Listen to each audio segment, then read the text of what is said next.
Evolusi sistem pendidikan dari masa ke masa. Sejak awal peradaban, manusia selalu mencari cara untuk mentransfer pengetahuan dari generasi ke generasi. Dari metode pembelajaran sederhana di masa prasejarah hingga sistem pendidikan modern yang terintegrasi dengan teknologi. Perjalanan sistem pendidikan adalah kisah yang mencerminkan perkembangan manusia itu sendiri. Dalam video ini, kita akan menjelajahi evolusi sistem pendidikan dari awal hingga saat ini. Yang pertama, yaitu pendidikan di masa prasejarah.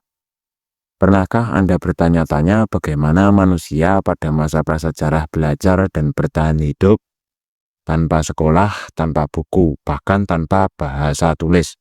Mereka memiliki cara unik untuk mewariskan pengetahuan.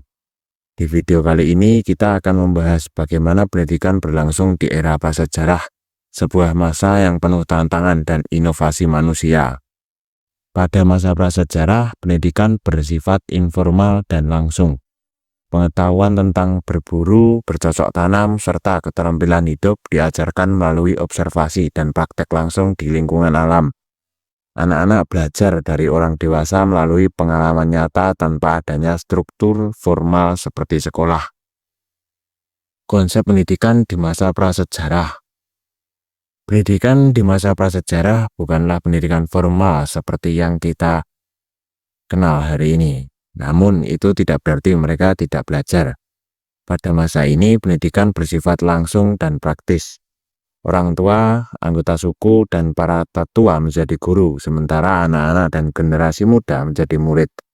Mereka belajar melalui observasi, imitasi, dan pengalaman langsung. Metode pembelajaran. Pembelajaran dilakukan melalui berbagai aktivitas sehari-hari. Anak-anak diajari cara berburu, meramu makanan, mengenal tanaman beracun, dan membuat alat dari batu, kayu, ataupun tulang. Selain itu, mereka juga belajar memahami pola cuaca, membaca bintang, dan memanfaatkan lingkungan untuk bertahan hidup. Semua keterampilan ini disampaikan melalui praktek langsung dan tradisi lisan. Nilai sosial dalam pendidikan. Selain keterampilan bertahan hidup, pendidikan di masa prasejarah juga mengajarkan nilai-nilai sosial seperti kerjasama, berbagi, dan bertanggung jawab terhadap kelompok. Dalam masyarakat berburu dan meramu, keberhasilan individu sangat tergantung pada keberhasilan kelompok. Oleh karena itu, pendidikan tidak hanya berfokus pada individu, tetapi juga pada menjaga harmoni dalam komunitas. Seni dan tradisi lisan. Seni dan tradisi lisan memainkan peran penting dalam pendidikan di masa prasejarah. Lukisan gua misalnya tidak hanya menjadi bentuk ekspresi seni, tetapi juga alat untuk dapat mengajarkan generasi muda tentang hewan yang diburu, teknik berburu, dan bahkan cerita mitos yang memperkuat identitas kelompok. Lagu, tarian, dan cerita lisan menjadi media untuk mengajarkan nilai-nilai budaya dalam sejarah leluhur. Pendidikan di masa prasejarah mengajarkan kita bahwasannya belajar tidak selalu membutuhkan ruang kelas ataupun buku. Melalui pengalaman langsung, interaksi sosial, dan tradisi, manusia akan dapat bertahan dan berkembang. Sebuah warisan yang terus mengalir hingga hari ini membentuk dasar dan dari sebagai bentuk pembelajaran modern yang kita kenal. Yang kedua, yaitu peradaban kuno dan pendidikan terorganisir. Ketika peradaban mulai berkembang, pendidikan menjadi lebih terstruktur. Di Mesir kuno, pendidikan berfokus pada tulisan hieroglif, matematika, dan agama, terutama untuk kaum bangsawan. Sementara itu, di Yunani kuno, filsuf seperti Socrates, Plato, dan Aristoteles mengembangkan metode pembelajaran berbasis dialog dan pemikiran kritis. Sekolah pertama akademia didirikan oleh Plato sekitar 387 sebelum Masehi. Di Asia, pendidikan Konfusianisme di Tiongkok menekankan moralitas, tata krama, dan tanggung jawab sosial. Sistem ujian negara juga diperkenalkan menjadi cikal bakal sistem meritokrasi modern. Bagaimana peradaban kuno membangun dasar pendidikan terorganisir yang menjadi cikal bakal sistem pendidikan modern dari Mesir kuno hingga Yunani kuno. Perjalanan ini mengungkap upaya manusia dalam dapat menciptakan institusi pendidikan untuk membentuk generasi penerus. Selamat datang di Narasi Pendidikan. Dalam video ini kita akan mengeksplorasi sistem pendidikan di berbagai peradaban kuno, yaitu pendidikan di Mesir kuno. Mesir kuno dikenal sebagai salah satu peradaban pertama yang memiliki pendidikan terorganisir. Pada era ini, pendidikan terutama diperuntukkan bagi anak-anak dan keluarga bangsawan dan berbagai pemerintah ataupun pegawai pemerintah. Mereka belajar membaca, menulis, hieroglif, dan berhitung yang sangat penting untuk pekerjaan administrasi. Sekolah-sekolah di kuil juga menjadi tempat pelatihan untuk para imam yang mempelajari teks keagamaan, astronomi, maupun matematika. Pendidikan di Mesopotamia. Di Mesopotamia, pendidikan adalah sekolah yang dikenal sebagai eduba atau rumah tablet. Para siswa ataupun peserta didik yang sebagian besar adalah laki-laki diajarkan menulis dalam aksara paku, aritmetika, hukum, dan administrasi. Pendidikan di sini bertujuan mencetak juru tulis, posisi yang sangat dihormati di masyarakat Mesopotamia karena kemampuan mereka mencatat dokumen perdagangan, hukum, dan upacara keagamaan. Pendidikan di India kuno. India kuno menawarkan pendekatan pendidikan berbasis spiritual melalui sistem gurukul. Di bawah bimbingan seorang guru, siswa mempelajari berbagai subjek seperti filsafat, seni, astronomi, maupun sastra. Sistem ini menekankan disiplin, hubungan personal antara guru dan murid, serta pendidikan moral yang berfokus pada pengembangan karakter. Pendidikan di Yunani kuno. Di Yunani kuno, pendidikan berkembang pesat, terutama di kota Athena dan Sparta. Di Athena, pendidikan berpusat pada pengembangan intelektual dan aristik. Anak-anak belajar membaca, menulis, musik, dan filsafat, seringkali dengan bimbingan filsuf terkenal seperti Socrates, Plato, dan Aristoteles. Sementara itu, di Sparta, pendidikan lebih dititik fokuskan pada pelatihan militer dan ketahanan fisik yang dianggap penting untuk dapat melindungi negara Sparta. Pendidikan di Tiongkok kuno. Tiongkok kuno menawarkan sistem pendidikan yang sangat terorganisir dan struktur, dipengaruhi oleh ajaran Konfusius. Pendidikan bertujuan untuk mencetak pejabat pemerintahan melalui ujian kenegaraan yang dikenal sebagai Imperial Examination. Para siswa mempelajari teks klasik Konfusianisme, puisi, sejarah, dan strategi militer. Sistem ini dapat mencerminkan pentingnya meritokrasi dalam masyarakat Tiongkok kuno. Peradaban kuno telah menunjukkan kepada kita bahwasanya pendidikan itu penting untuk dapat mengorganisir dan membangun masyarakat yang maju. Dari hieroglif hingga filsafat, dari eduba hingga gurukul. Warisan pendidikan ini terus menginspirasi dunia modern. Yang ketiga, pendidikan di abad pertengahan. Abad pertengahan didominasi oleh pendidikan yang berpusat pada agama. Gereja dan biara menjadi pusat pendidikan dengan titik fokus pada membaca, menulis, dan ajaran agama. Universitas pertama di dunia, Universitas Al-Qarawiyyin di Maroko didirikan pada tahun 859 Masehi. Di Eropa, Universitas Bologna, Paris, dan Oxford mulai berdiri pada abad ke-11 dan ke-12 yang menawarkan pendidikan lebih tinggi dalam teologi, hukum, dan kedokteran. Abad pertengahan sering disebut sebagai zaman ke-8, tetapi bagaimana sebenarnya pendidikan berkembang pada masa ini? Dari biara-biara yang sunyi hingga universitas pertama yang megah, abad pertengahan adalah masa transformasi pendidikan. Dalam video kali ini kita akan menelusuri sistem pendidikan di abad pertengahan, menggali institusi, metode, dan pengaruhnya terhadap dunia modern. Pendidikan di biara dan gereja. Pada awal abad pertengahan, pendidikan sebagian besar berada di tangan gereja. Biara-biara menjadi pusat pembelajaran, di mana para biarawan dan imam belajar membaca, menulis, dan mempelajari teks-teks agama. Bahasa Latin menjadi medium utama pengajaran. Mengingat pentingnya Alkitab dan teks gerejawi, selain itu para biarawan bertugas untuk menyalin manuskrip, menjaga warisan literatur klasik dari kehancuran. Pendidikan kesatria. Bagi kaum bangsawan, pendidikan mengambil jalur yang berbeda. Anak-anak bangsawan dilatih sebagai kesatria melalui sistem Pax dan Squire. Pendidikan mereka mencakup pelatihan fisik seperti berkuda, menggunakan pedang, dan berburu. Namun, mereka juga diajarkan nilai-nilai moral seperti kehormatan, kesetiaan, dan tanggung jawab kepada tuannya. Sekolah katedral dan awal universitas.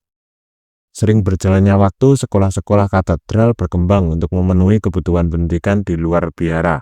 Sekolah-sekolah ini mengajarkan trivium, gramatika, retorika, logika, dan quadrivium, aritmetika, geometri, musik, dan astronomi. Fondasi pendidikan liberal R. Pada abad ke-12, universitas pertama mulai muncul seperti Universitas Bologna di Italia dan Universitas Paris di Prancis. Universitas ini menjadi pusat pendidikan tinggi terutama dalam hukum, teologi, dan filsafat. Pendidikan rakyat jelata. Bagi rakyat jelata, akses pendidikan sangat terbatas. Sebagian besar pembelajaran terjadi di rumah, dengan orang tua mengajarkan keterampilan praktis seperti bertani, menjahit, dan kerajinan tangan. Beberapa anak mungkin beruntung belajar di sekolah gereja desa, di mana mereka diajarkan dasar-dasar membaca dan menulis. Namun pendidikan formal jarang terjadi, terutama bagi kaum perempuan. Pengaruh pendidikan abad pertengahan. Pendidikan di abad pertengahan membentuk dasar bagi sistem pendidikan modern. Universitas abad pertengahan memperkenalkan gelar akademik seperti sarjana, magister, dan doktor yang masih kita gunakan hingga hari ini. Meski terbatas oleh konteks sosial dan budaya, abad pertengahan membuktikan bahwasanya pendidikan adalah pilar penting bagi peradaban. Perjalanan pendidikan di abad pertengahan mengajarkan kita bahwasanya penting untuk menjaga pengetahuan di tengah tantangan zaman. Dari biara hingga universitas, upaya manusia untuk belajar dan mengajar tidak pernah berhenti. Yang keempat, pendidikan di era Renaissance dan revolusi industri. Dua era besar dalam sejarah manusia, Renaissance dan revolusi industri, membawa transformasi besar dalam pendidikan. Dari kebangkitan seni dan ilmu pengetahuan hingga revolusi teknologi, pendidikan menjadi kunci bagi perubahan sosial dan ekonomi. Dalam video ini, kita akan menjelajahi bagaimana sistem pendidikan berkembang di dua era ini, membentuk dunia yang kita kenal hingga saat ini. Era Renaissance membawa kebangkitan minat pada seni, sains, dan literatur. Pendidikan mulai mencakup berbagai bidang ilmu pengetahuan, tak lagi terbatas pada agama. Pada abad ke-18, revolusi industri mengubah pendidikan secara dramatis. Sistem sekolah publik mulai diperkenalkan untuk memenuhi kebutuhan tenaga kerja terampil. Di Jerman, sistem pendidikan modern dengan tingkatan seperti sekolah dasar dan menengah mulai berkembang. Pendidikan di era Renaissance. Renaissance yang berarti kelahiran kembali adalah periode kebangkitan seni, ilmu pengetahuan, dan humanisme di Eropa. Dimulai sekitar abad ke-14, pendidikan pada era ini mulai bergeser dari dominasi agama menuju pendekatan humanistik. Kurikulum diperlukan untuk mencakup seni, filsafat, sastra klasik, dan ilmu pengetahuan. Sekolah-sekolah mulai menekankan pentingnya pemikiran kritis, logika, dan retorika.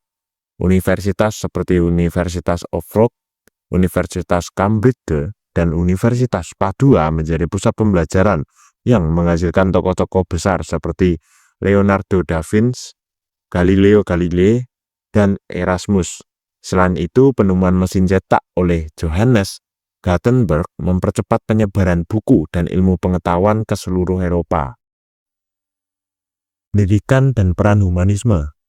Humanisme, gerakan intelektual yang menekankan potensi manusia, memainkan peran penting dalam pendidikan era Renaissance. Para pendidik seperti Victorino de Veltre, dan Desiderius Erasmus percaya bahwa pendidikan harus mencakup pengembangan moral, intelektual, dan fisik. Pendekatan ini membentuk dasar pendidikan modern yang menekankan pembelajaran seumur hidup dan pengembangan individu secara holistik. Pendidikan di era revolusi industri. Memasuki abad ke-18 dan ke-19, revolusi industri mengubah wajah dunia dengan kemajuan teknologi dan urbanisasi. Pendidikan menjadi alat penting untuk memenuhi kebutuhan tenaga kerja terampil di pabrik-pabrik dan sektor industri. Sekolah-sekolah mulai berfokus pada keterampilan praktis seperti membaca, menulis, dan matematika dasar. Di Inggris misalnya, Factory Arts mendorong pendidikan bagi dasar anak-anak pekerja pabrik. Di Jerman, sistem pendidikan yang dirancang oleh Wilhelm von Humboldt memperkenalkan struktur modern seperti sekolah dasar, menengah, dan universitas. Revolusi ini juga memunculkan konsep pendidikan universal yang bertujuan untuk mencerdaskan seluruh lapisan masyarakat. Dampak sosial dan budaya. Pendidikan di era Renaissance dan revolusi industri memberikan dampak besar pada masyarakat. Di era Renaissance, pendidikan membantu melahirkan kebangkitan intelektual dan artistik yang memperkaya budaya Eropa, sementara di era revolusi industri, pendidikan mempercepat modernisasi, mengarungi buta huruf, dan membuka peluang bagi mobilitas sosial. Dua era ini membuktikan bahwasannya pendidikan adalah pendorong utama kemajuan peradaban manusia. Dari kebangkitan seni dan sains di era Renaissance, sehingga transformasi teknologi di era revolusi industri, pendidikan menjadi kunci dalam membentuk masa depan. Sejarah ini mengajarkan kita betapa pentingnya investasi dalam pengetahuan dan pembelajaran. Yang kelima, pendidikan era modern dan digital. Di era modern dan digital ini, pendidikan telah mengalami transformasi yang luar biasa. Teknologi tidak hanya mempengaruhi cara kita belajar, tetapi juga memperluas akses pendidikan ke seluruh penjuru dunia. Dari kelas tradisional hingga pembelajaran online. Mari kita telusuri bagaimana era digital mengubah wajah pendidikan. Di abad ke-20, pendidikan menjadi hak dasar manusia, seperti yang ditegaskan dalam Deklarasi Universalitas Hak Asasi Manusia pada tahun 1948. Saat ini, teknologi telah mengubah cara kita belajar. E-learning, pembelajaran jarak jauh, dan platform seperti YouTube membuka akses pendidikan ke seluruh dunia. Revolusi digital memungkinkan kita belajar kapan saja dan di mana saja, tanpa batasan ruang dan waktu. Pendidikan era modern. Era modern yang dimulai sejak akhir abad ke-19 hingga abad ke-20 membawa perubahan besar dalam pendidikan. Konsep pendidikan universal menjadi standar di banyak negara, memastikan bahwa setiap anak memiliki hak untuk belajar. Sistem pendidikan formal diperlukan dengan pembagian jenjang pendidikan dasar, menengah, dan tinggi. Revolusi ini juga mendorong pendirian sekolah-sekolah publik, universitas riset, dan lembaga pelatihan kejuruan. Tokoh-tokoh seperti John Dewey memperkenalkan pendekatan pembelajaran berbasis pengalaman yang menekankan pentingnya interaksi aktif antara peserta didik dan pendidik. Transformasi teknologi dalam pendidikan. Memasuki abad ke-21, teknologi menjadi katalis utama dalam pendidikan. Kehadiran komputer, internet, dan perangkat pintar untuk memungkinkan akses pendidikan yang belum pernah terjadi sebelumnya. Platform seperti e-learning, seperti Coursera, Khan Academy, dan edX menawarkan kursus berkualitas tinggi dari universitas terkemuka kepada siapa saja dan di mana saja. Selain itu, sistem manajemen pembelajaran LSM seperti Moodle dan Google Classroom membantu guru mengelola pembelajaran jarak jauh dengan efisien. Teknologi juga memperkenalkan konsep pembelajaran adaptif, di mana algoritma AI menyesuaikan materi sesuai dengan kebutuhan setiap siswa. Pendidikan selama pandemi COVID-19. Pandemi COVID-19 membawa tantangan besar bagi pendidikan global.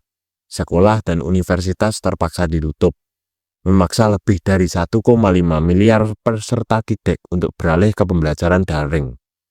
Meskipun banyak kendala seperti keterbatasan akses internet, pandemi ini juga mempercepat adopsi teknologi digital dalam pendidikan. Platform seperti Zoom, Microsoft Teams, dan Google Meet menjadi alat utama untuk menghubungkan siswa dengan guru. Selain itu, pemerintah dan lembaga non-profit bekerja sama untuk menyediakan perangkat dan akses internet bagi siswa yang kurang mampu. Tantangan dan masa depan pendidikan digital. Meskipun teknologi telah membawa banyak keuntungan, ada tantangan yang perlu diatasi. Kesenjangan digital masih menjadi masalah besar, di mana jutaan anak di daerah terpencil belum memiliki akses ke perangkat dan internet. Selain itu, kebutuhan akan literasi digital semakin mendesak agar siswa dapat memanfaatkan teknologi dengan bijak. Namun, masa depan pendidikan sangat menjanjikan. Dengan perkembangan teknologi seperti realitas virtual VR, augmented reality AR, dan kecerdasan buatan AI, pembelajaran akan menjadi semakin interaktif dan personal. Inovasi ini memungkinkan simulasi dunia nyata dalam kelas virtual, menjadikan pengalaman belajar lebih kaya dan mendalam. Dari ruang kelas tradisional hingga layar komputer, pendidikan terus berkembang untuk memenuhi kebutuhan zaman. Di era modern dan digital ini, kita memiliki peluang yang sangat besar untuk dapat menciptakan pendidikan yang inklusif, efektif, dan relevan bagi semua orang. Perjalanan evolusi pendidikan menunjukkan bahwa manusia selalu berinovasi untuk menciptakan generasi yang lebih baik. Dengan memanfaatkan teknologi dan terus belajar, masa depan pendidikan bisa lebih inklusif dan adaptif untuk semua. Jangan lupa untuk subscribe channel Narasi Pendidikan untuk konten menarik lainnya. Sampai jumpa di video berikutnya.